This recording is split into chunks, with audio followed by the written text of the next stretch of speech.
ba lê nắng yêu đi lê ai phụ sắm giá visa bắc lê education the only key tai bé tiêu si mà ram lo ra ba cũng giá hát tuy lung kê ele a rất nên nung a nơi lại cái du kê sâu mặc giá ri giá hay so bi giá bắc du kê kẻ để ray mà so kẻ a nơi tu ti rất ti guda a rất nên nung dây giá băm ta du kê hằng kết kết giá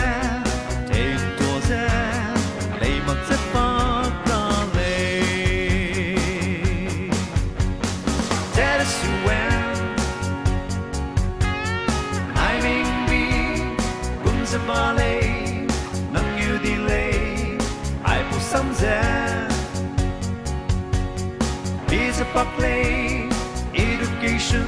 the only key tai bé tiêu si mà ram lo ra ba cũng giá hát tuy lung kê sâu mặc giá lấy mặc giá hè lấy bên rút lao thì mặc giá gì mà ram ra ba cũng giá ba guda tinh quang xăm lì cũng giá ao nơi nè rai tay đi gu lê Krista gena ninh tinh nghi bé từ lâu ao nơi nhiều đi lung tình mi ra ba nè ri gai gu lê